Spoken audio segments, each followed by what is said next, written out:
tomorrow's your day to die. What's your last meal? Filthy, dirty, buttery potatoes with a beautiful Sauvignon Blanc from the Marlborough region of New Zealand and old school prawn cocktail. And you? A really beautiful cut in half avocado with fresh, fine ripe tomatoes and a little bit of mozzarella and a really good spaghetti bolognese. How did Rebecca come into your life? I got the pilot sent through in a kind of secret squirrel One of those like way. weird, where Yeah. you can't. You can see this, but you can't On see one this. device, yeah. You know it exists, but you don't. And yeah, I wasn't told what it was for, who it was for, who'd created it, nothing. But that actually afforded me the luxury to just go, oh, who is this woman at face value? That's the first time, I think, ever, because it was so secret squirrel. Is there a different expression in American for that? Like secret badger or something? It's just like top secret, right? It's almost like... So not secret squirrel. Well, no, but I love that. Yeah. Not secret. But, So then I just learned all the sides and went into town to a casting. And I don't know about you, but I go, "Fabadeva, leave what you think is the best you can do on camera, and I always come out and tear it up. Me too, because also you want to leave it in the room when it's that top secret. Yeah. Don't give me responsibility. It can't be in my recycling, oh my God. Because if that gets out... My name on it. Exactly. I'd kind of forgotten about it and went back to being mama, picking my girl up from school. And then the day they said, no, you've got it, I had to go and pick my daughter up from school, walk through the very, very normal playground and not go, oh my God, my life just changed. If your house went up in flames, what would be the things you would grab? It would be my girl over my shoulder and I'm good to go.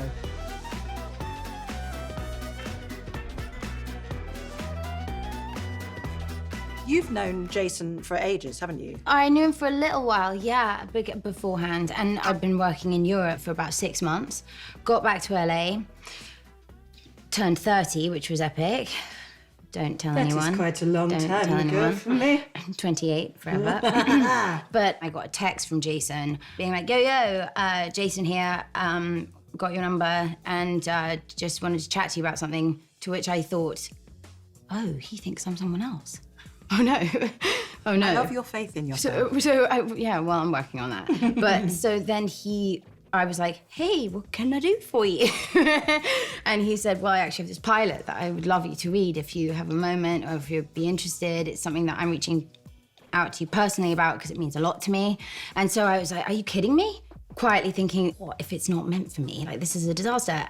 So I did read it, and I just thought it was such an unusual pilot. I hadn't read anything like it because it made you laugh and also made you feel really emotional from the get-go, you know? And so then I called him, and when he said, hey, Juno, I was like, oh, There has been no confusion. it was for me.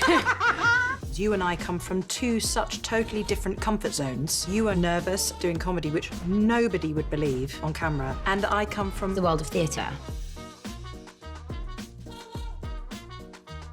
Big sell was he did talk to me about this relationship between the two of us, which was one that, first and foremost, he was really passionate about and really cared about these two women helping each other in ways they didn't know were even possible. So you knew about, I didn't know anything about I this knew relationship. that there was going to be I love that this he pointed that out to you. relationship that blossomed, and I didn't know the specifics of it. Like when I read that script where it immediately is about you naked on a yacht, and that's so specific, and I push you, I push you to see it, because I'm like, come on, you're dying to show someone. Yeah.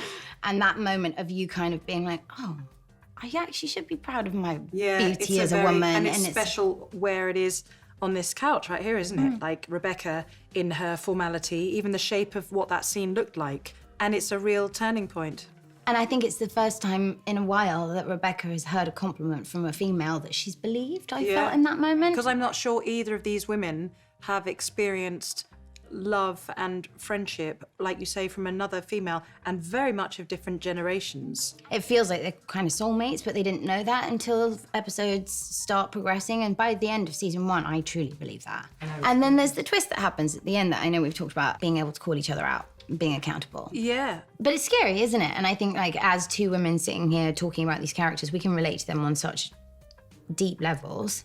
I know you can. Your insight into Rebecca as a woman is something I watch as we've done press together about it and learning about how much she meant to you in a deep, deep way that makes you have such an understanding of her, which is why she is such an extraordinary character in this. When you first started playing Rebecca, do you feel like they made her more in tune with Hannah?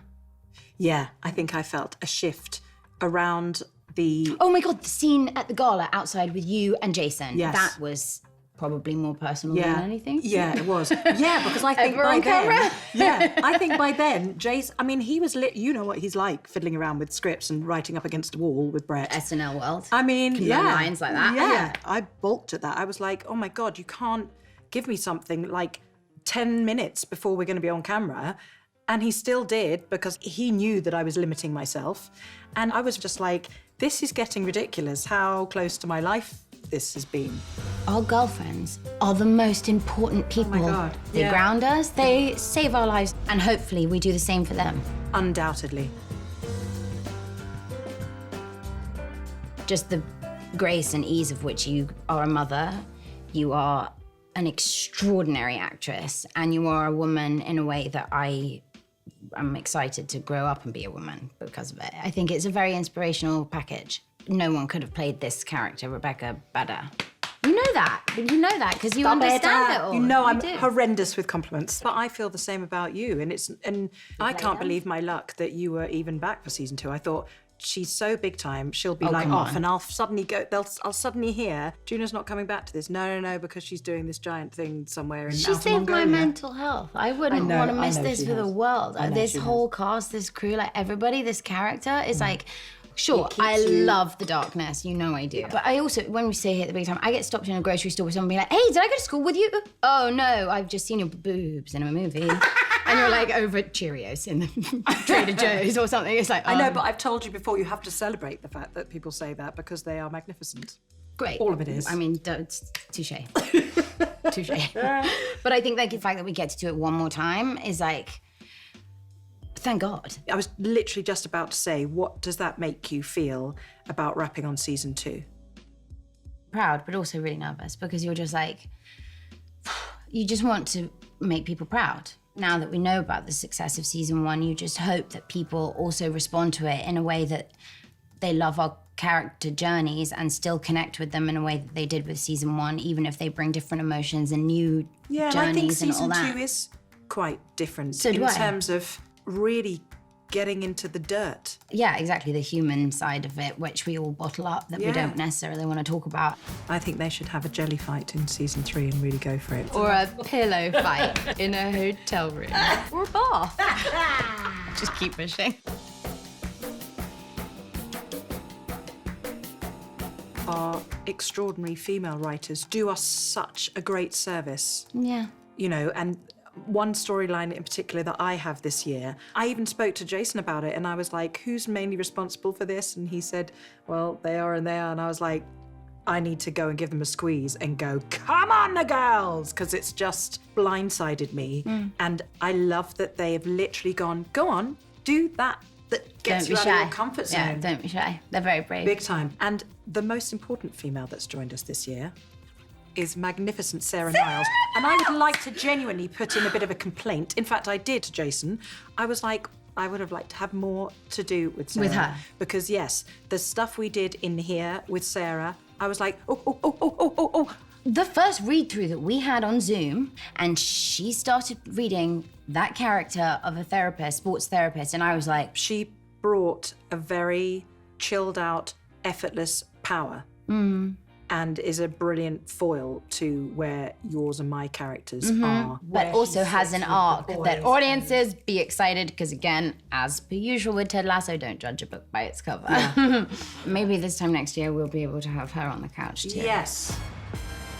I will never forget that moment where somebody said to us, this is a show I want to show my daughter because of the relationship you two have created. And it really took the wind out of us both, didn't it? That's the highest compliment we could get.